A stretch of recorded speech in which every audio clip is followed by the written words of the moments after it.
Support comes from Seattle Rep, presenting the return of The Play That Goes Wrong, back by popular demand this June. This award-winning comedy follows the Cornley Drama Society as their production unravels with missed cues, collapsed scenery, and onstage mishaps. Performances begin June 11th on the Bagley Wright stage. Tickets and information at seattlerep.org.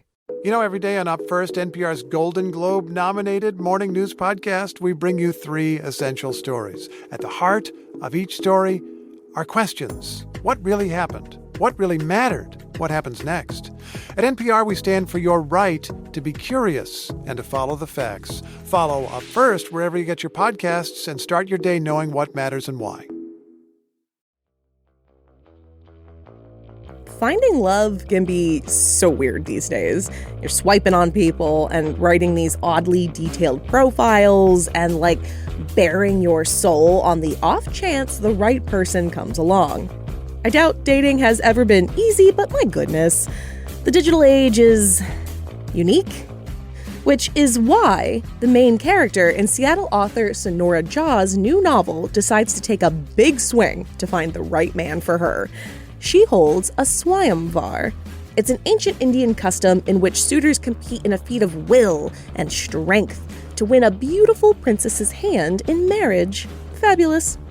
But the woman in Sonora's novel Intemperance is not a young princess of lore looking for her first love. She's a twice-divorced professor of feminist theory in her 50s who lives on a rad houseboat in present-day Seattle. So, yeah, you can imagine how some people will feel about the idea of men competing for her love.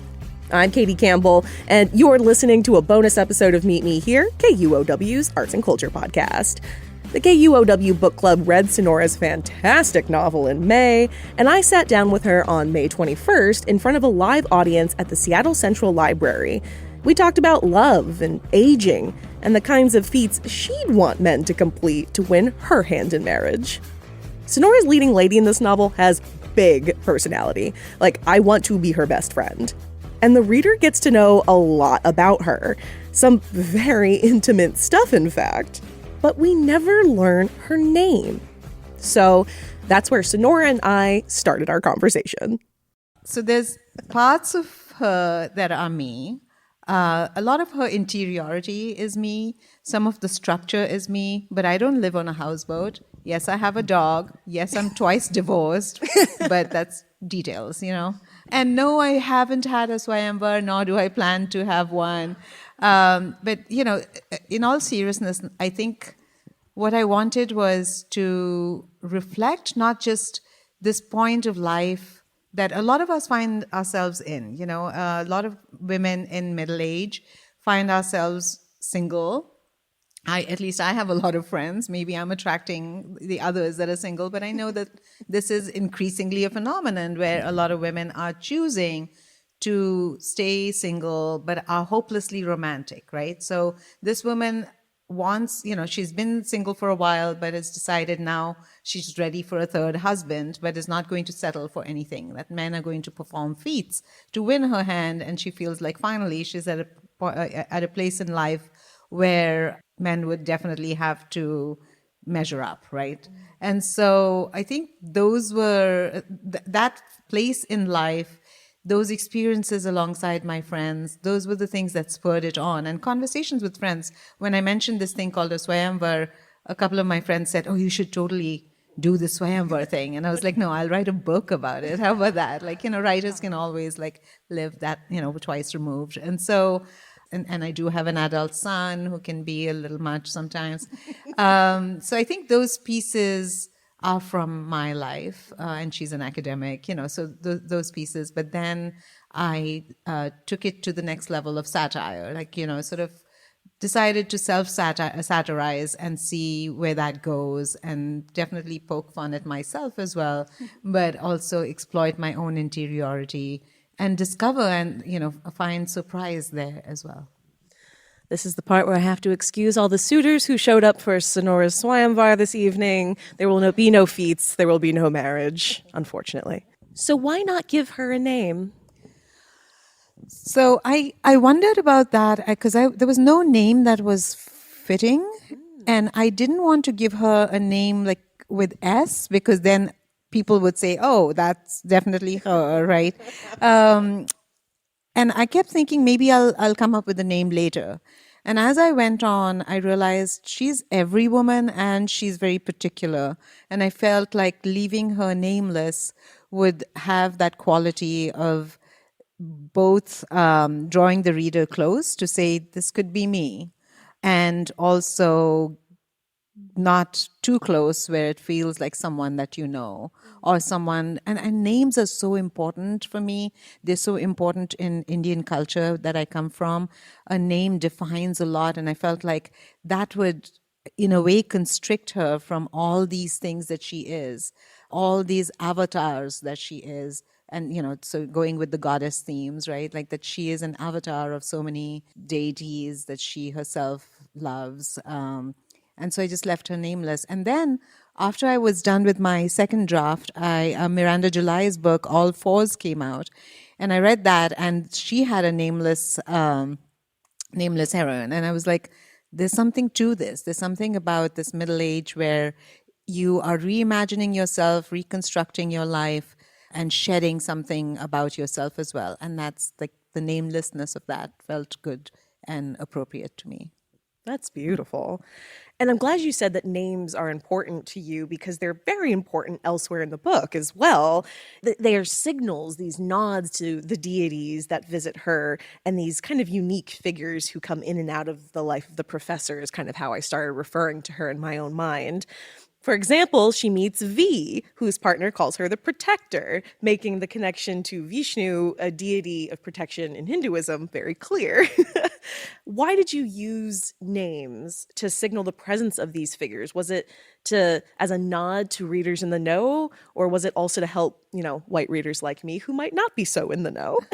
Well, I'm surprised that you're in the know because I think a lot of Indian readers or readers who know of Indian mythology or Hindu mythology also did not guess the goddesses and the deities. And so it was for myself, I think. I wanted to give these names like V. It just felt so right to have, because Vishnu is mostly a male god, right? Although there are some avatars or iterations of Vishnu that are female as well. And this is the beauty that I find in some of this Hindu mythology, the gender fluidity and the changes in gender that keep happening in different versions of the same deity. And so for me, it was like imagining a V who could easily be a Black woman in the US and visualizing that embodiment for Vishnu felt really right. And so it was delightful to come up with these names like Sarah on the bus, and that I know, and I'm not going to tell the reader up until the end. And so my editor, my editor is an Indian American man, and when I asked him, "Hey, you got all the goddess and deity references?" He said, "No, I didn't." And so I was like, "Oh my gosh, okay." In the end, I'm going to pull it all together and name them. And so it felt right to name them all in the swimming pool. And I'm very sad that I didn't pull that passage. I didn't want to give too much away, but that was an incredible piece at the end where she is in the pool, and we won't say why, but she is suddenly surrounded by all of these figures who have visited her. It's incredible writing just on the face of it.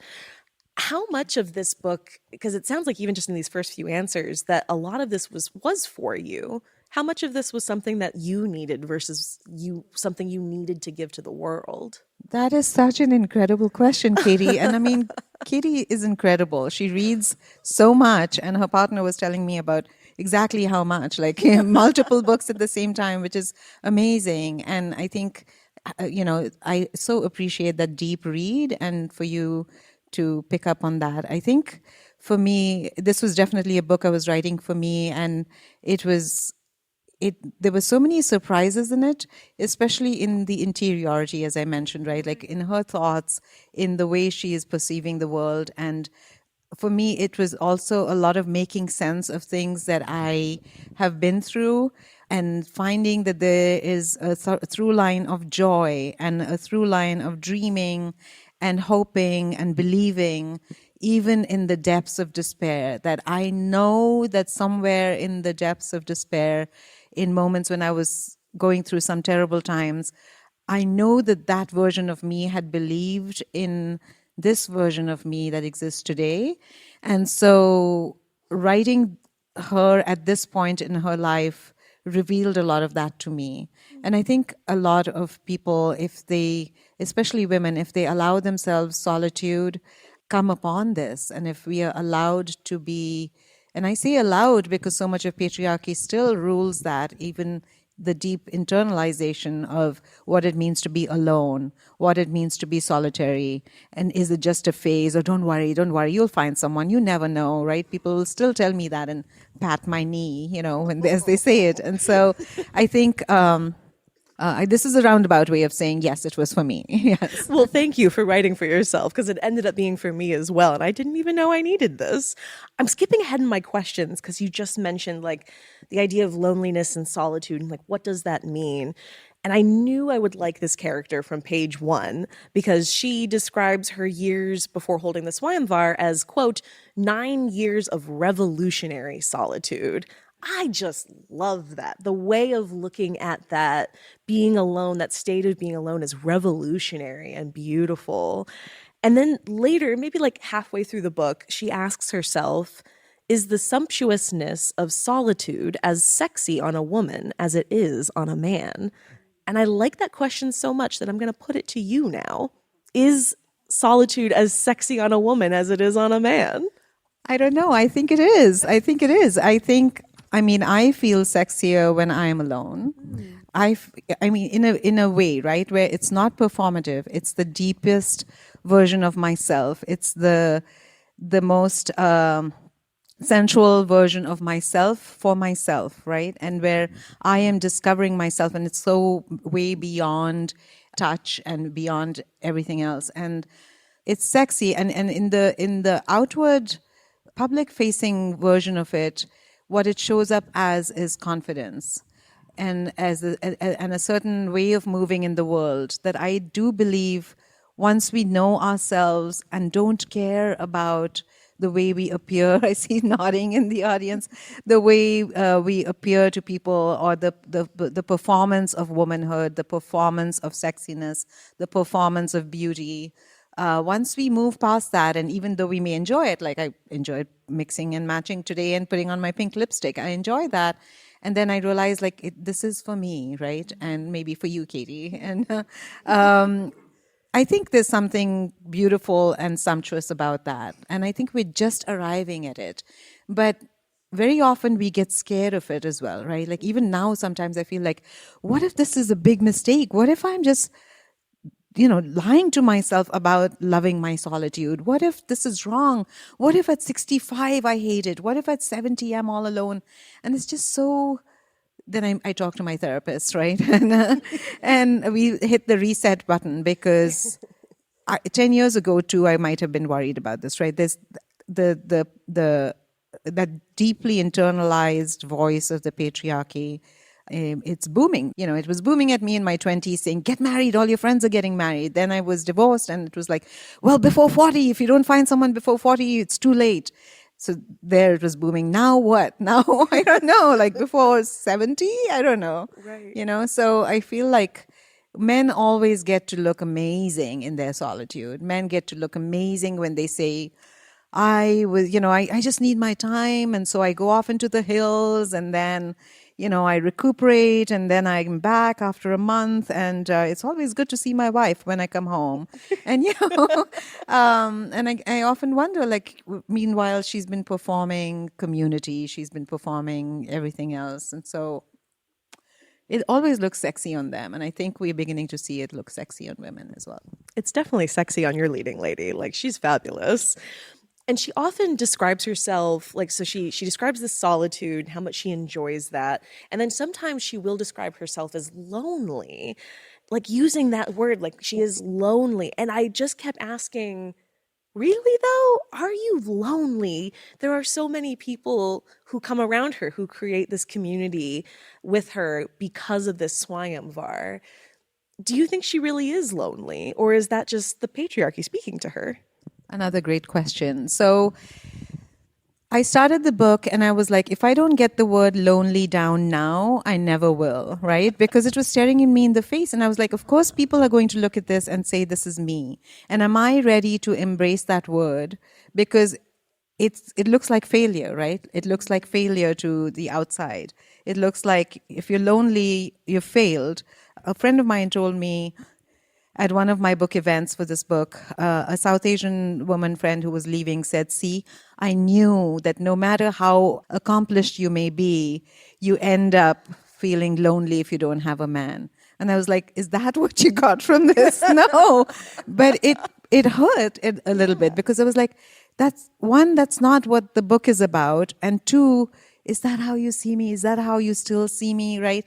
So I wanted to put the word lonely right up there because it frightens me. The word frightens me a little bit because I'm always on the brink of it. And that's the honest truth. And I think encountering that, putting it in there, there's an intimacy to that word. There's an intimacy to loneliness as well that I wanted with the reader and I wanted with myself. And I felt like if I put it out there that she says, okay, this is a thing, I am lonely, then we'll see what comes next. And I was writing away from loneliness into the book. And so what you have picked up on is that she isn't lonely, but when she sets out on this weird endeavor of hers, it's born from what she thinks is loneliness. And then look at the community that gathers around that. And that meant that it was never a lonely enterprise anyway. And it's so funny to me that that person said, like, you need a man in your life to not be lonely.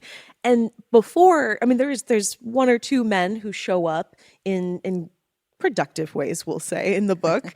But so many of the figures who come to her aid are women, people who see her endeavor for what it is.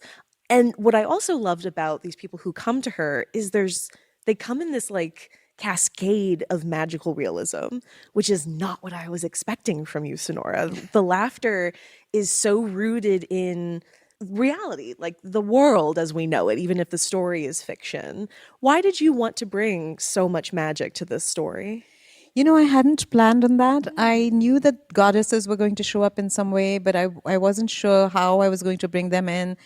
And then there was a woman on the bus, and I realized, oh my gosh, these women are going to show up, these deities are going to show up as ordinary people, you know, this unhoused looking woman on the bus.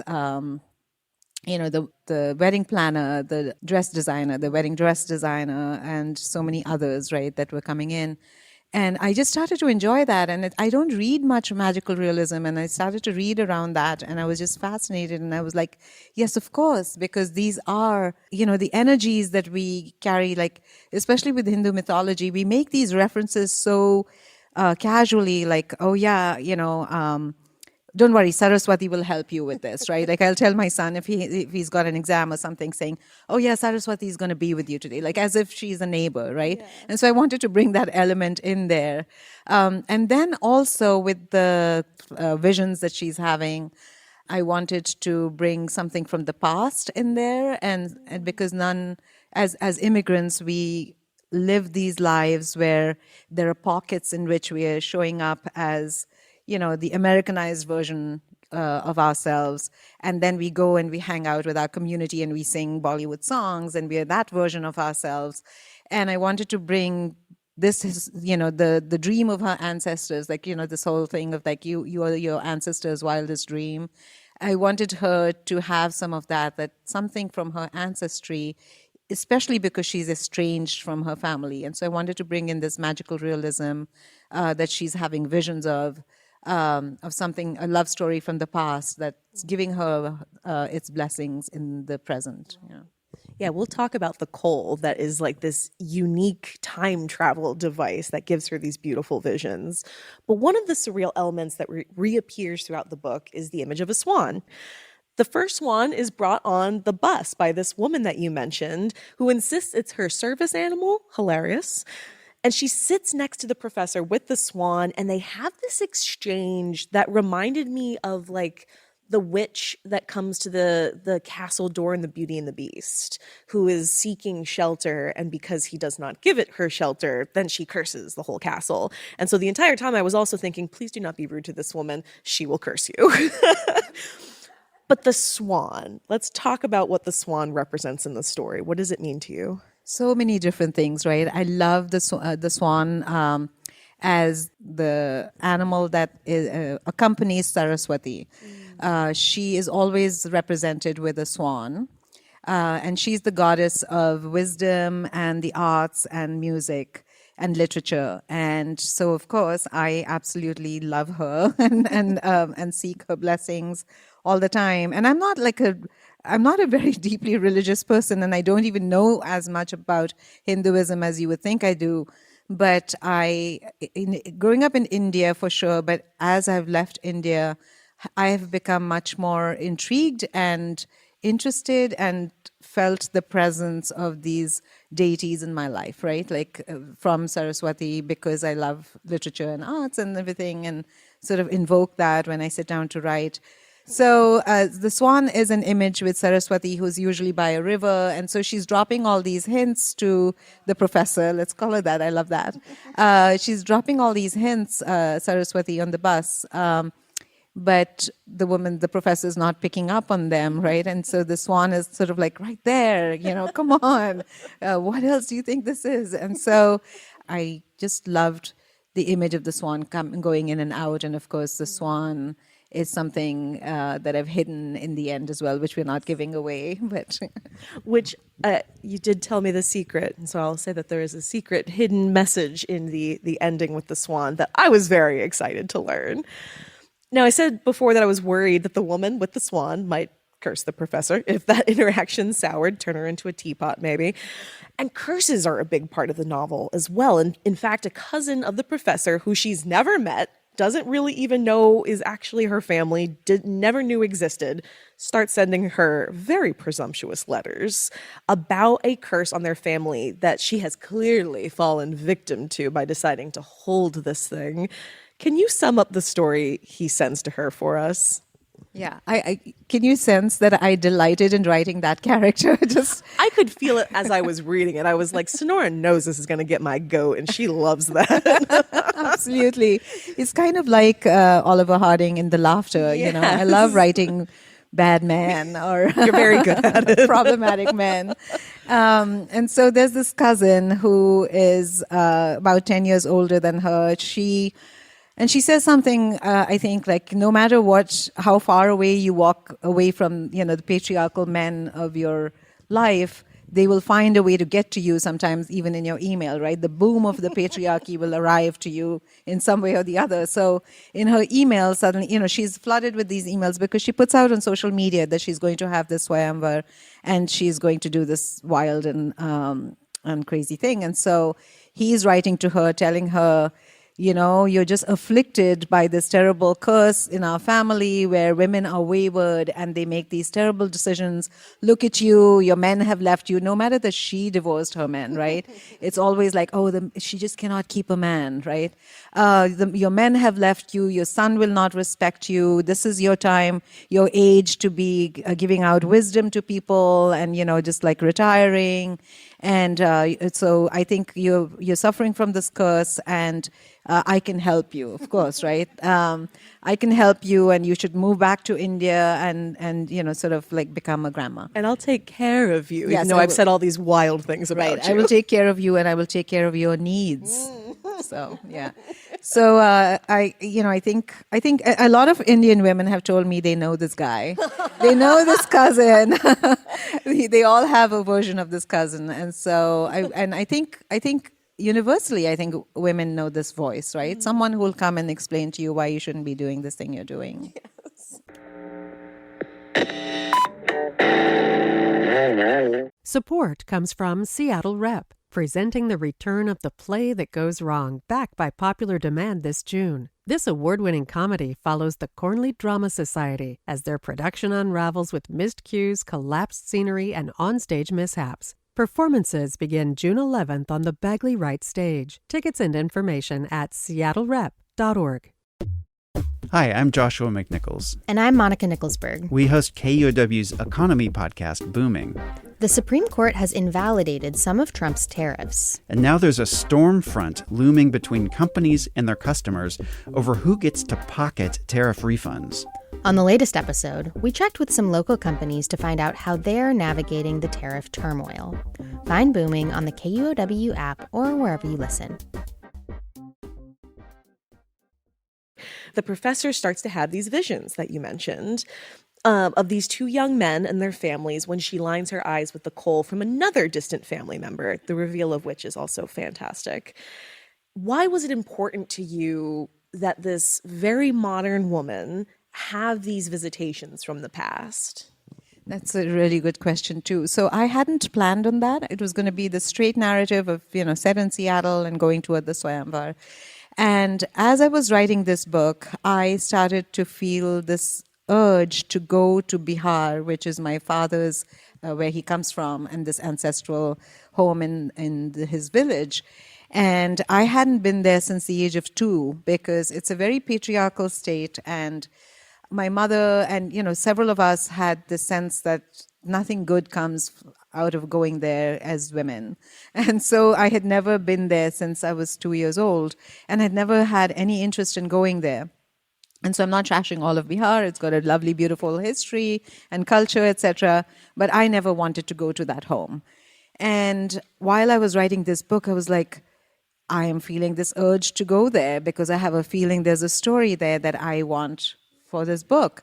And I kept talking myself out of it, like I'm doing right now with the new book project. And like, no, don't stop, don't do it. And I couldn't stop thinking about it. And I started to read about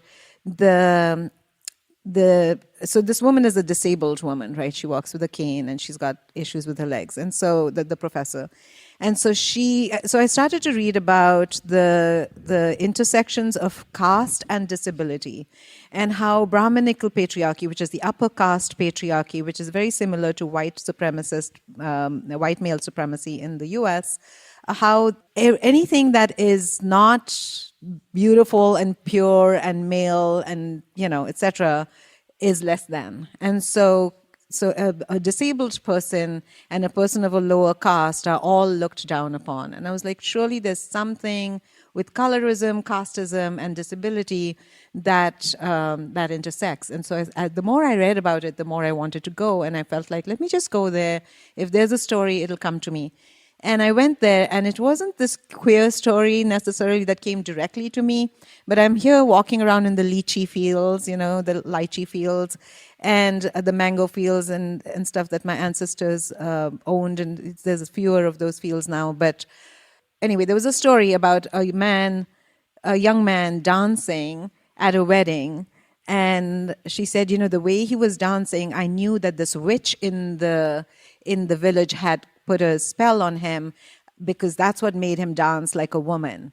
And I was like, oh my gosh, here comes the homophobia. And so I was like, oh, so the love story in the past is going to be a queer love story. And so then that sort of fell into place, and I felt like that's the freedom that they didn't have to love openly is allowed to this woman today.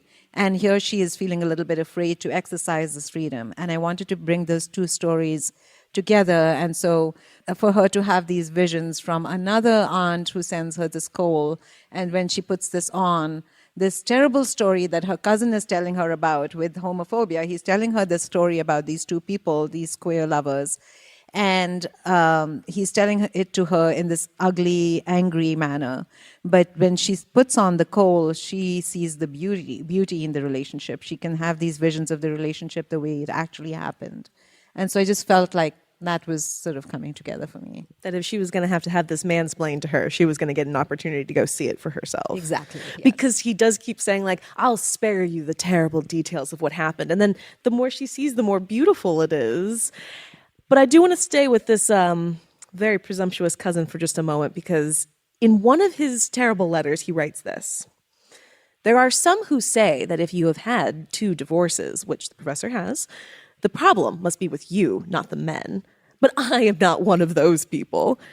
Still, when I heard that you have not only been possessed by the curse that marked the ladies and the ladylike men of our ancestors, but that you have also been cursed with twisted ankles like the Dians of our villages, I put a stone on my heart and put pen to paper. What a heroic thing for him to do. But to have him refer to her disability as a curse left me, as the professor says after reading this, quote, in a state of "F this guy." Pardon me. This is too good a line. But let's talk about disability. I appreciate that you just shared kind of that, why you wanted to talk about that and the caste system and all of this in one letter of craziness, and the role that it plays in the professor's story. The professor had polio as a child and was later in a car accident that shattered one of her ankles. She uses a cane. And she's self-conscious about how this makes other people see her and interact with her. Talk about why this aspect of your character was important to you.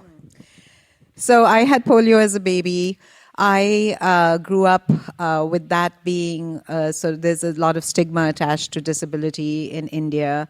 And I had to face that. And people in the streets could just taunt me and it was considered okay.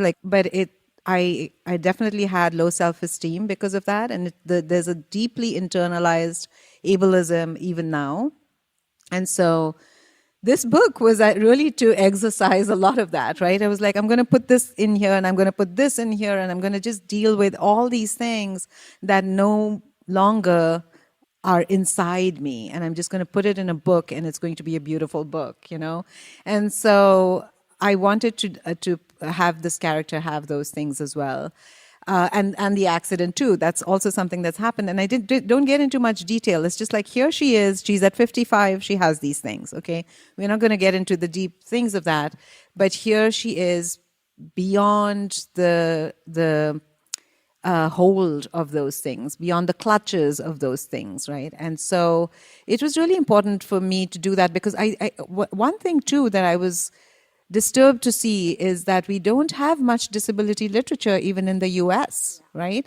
And a lot of women, we are still writing younger women in literature. We just started writing middle-aged women. We've just started writing disabled women. We still somehow want like the reproductive age woman is more exciting, and so we'll read what, and she's the one who's going to go wrong, like she's going to do things.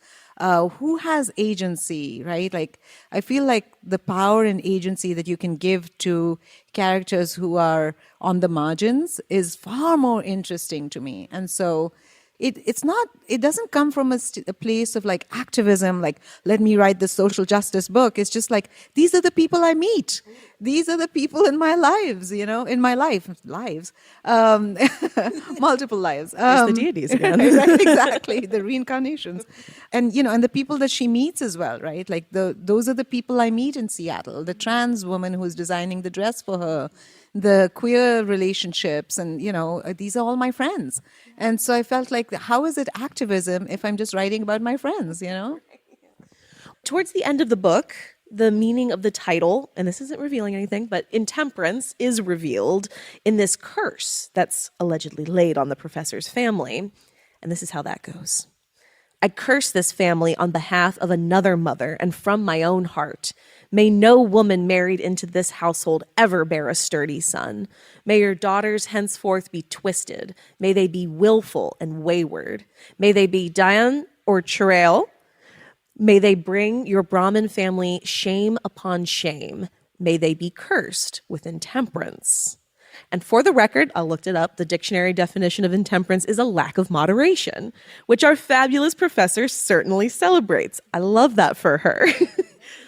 So why intemperance? Why is that the ultimate curse? Quote unquote, curse. Yeah, I wanted I wanted a word that would not feel, that would feel like both a blessing and a curse, right? And intemperance of spirit, in a way, can be a blessing, right? Like she has an intemperance of spirit that has gotten her so far, and intemperance can be seen by several. As it is, like, women are not supposed to be intemperate. You're supposed to have a temperance and, a moderation and bring that moderation to your family and those around you, bring calm and peace and everything. And she's like, not all those things, like she's messy.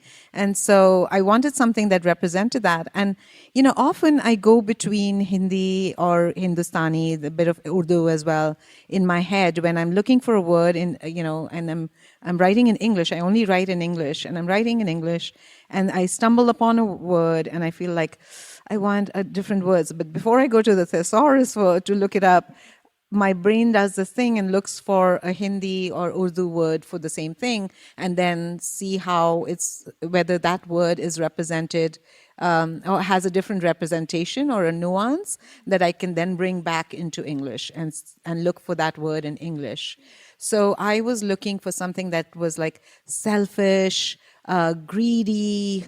I kept playing with that, and I couldn't find the right word in English or in Hindi or in Urdu that expressed exactly what I wanted.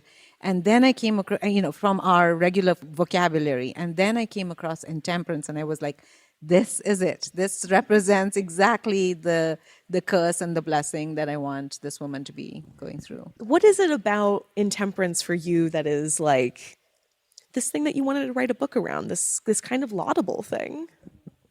I mean, may all women be intemperate. May our daughters, our girls be raised to be intemperate. Because what does temperance mean for them? And, there's the other thing of alcoholism and everything. That's not what I'm wishing for. But when we lay out, like even in the Sita in Hindu mythology, right? Like her brother-in-law, for her own protection, makes this thing called the Lakshman Rekha. His name is Lakshman, and he makes this sort of like a semicircle in the ground with a stick, and he said, for your own protection, I got to go do this important thing, but for your own protection, don't walk out of this semicircle. And she makes the mistake. She sees this beautiful deer, and she steps out because she goes running after the deer, right? And so all hell breaks loose, all terrible things happen with her. And I just feel like, no, the terrible thing that happened with you was the fact that the world was not ready for you to run after a deer. Like, come on. We all got to run after the deer, you know? I was going to say, who among us? Right, exactly. We got to run after the deer. And so that's the intemperance. May we all be pushing beyond what is considered a temperate way of being, because you are not going to be allowed, even with the father who loves you and wants you to be the girl boss, there's a certain boundary that you are not allowed to cross. And I'm not saying cross all boundaries and there must be utter mayhem and you shouldn't love or be loved or anything. That's not what I'm saying. But I'm saying, like, may an intemperate woman be loved as well. And may she love herself, and may she discover worlds upon worlds and deer upon deer and, husband upon husband, right? So. My God. Just brought some tears to my eyes. I wish that was my last question, but it's not. So we'll continue. But let that sink in, intemperate so people intemperate of the world. of you. I know. I don't have moderation of questions ever. I want to ask about the feats that the professor ultimately chooses for her swayamvar without revealing how the book actually ends. So we've got what I'm calling the strength round, or my preference, the forearms round.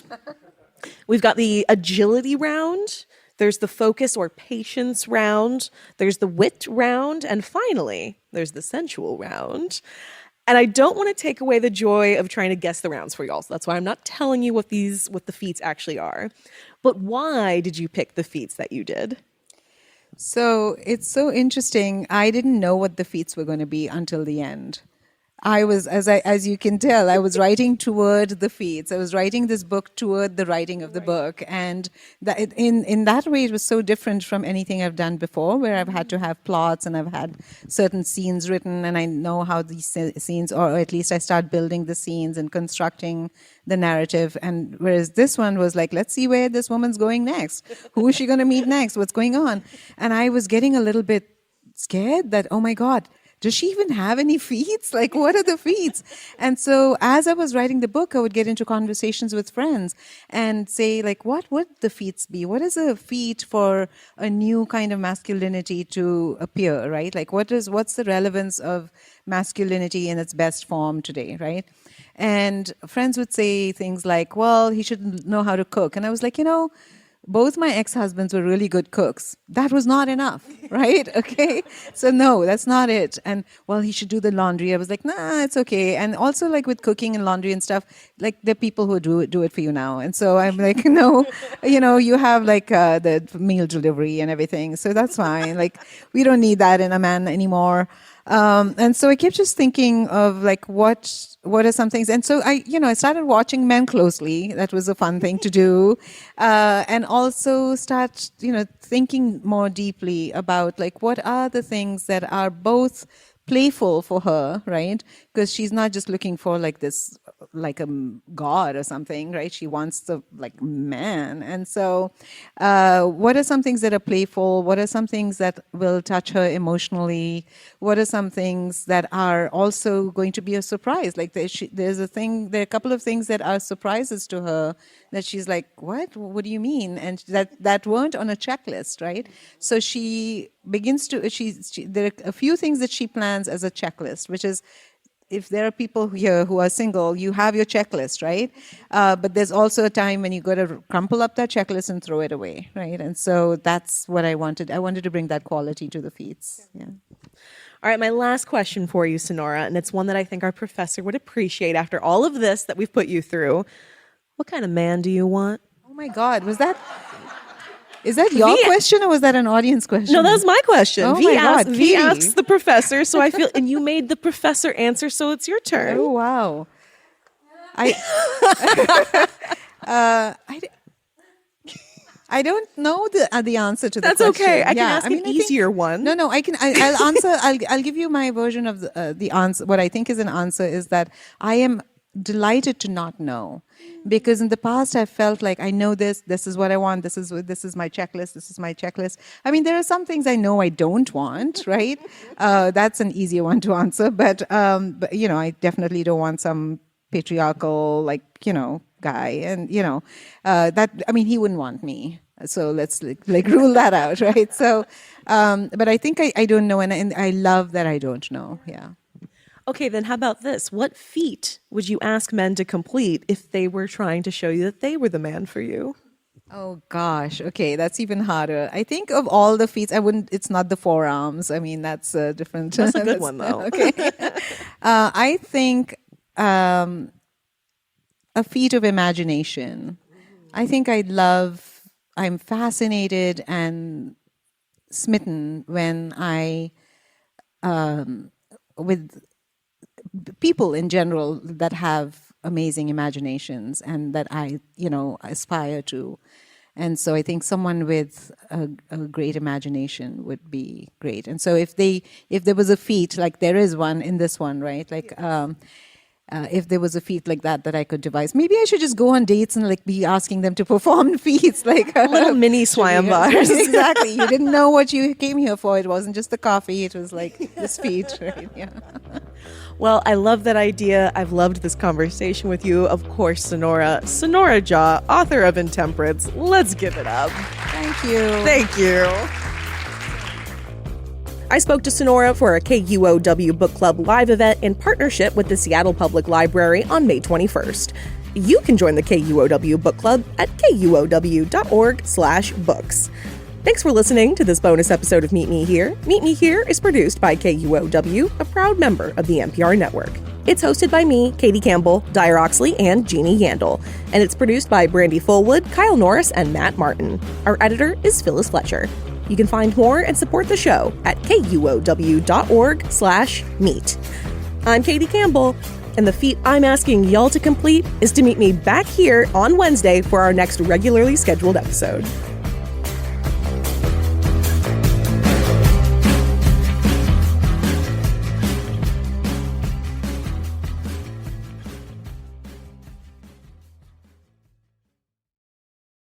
Support comes from Seattle Rep, presenting the return of the play that goes wrong, back by popular demand this June. This award-winning comedy follows the Cornley Drama Society as their production unravels with missed cues, collapsed scenery, and onstage mishaps. Performances begin June 11th on the Bagley Wright stage. Tickets and information at seattlerep.org.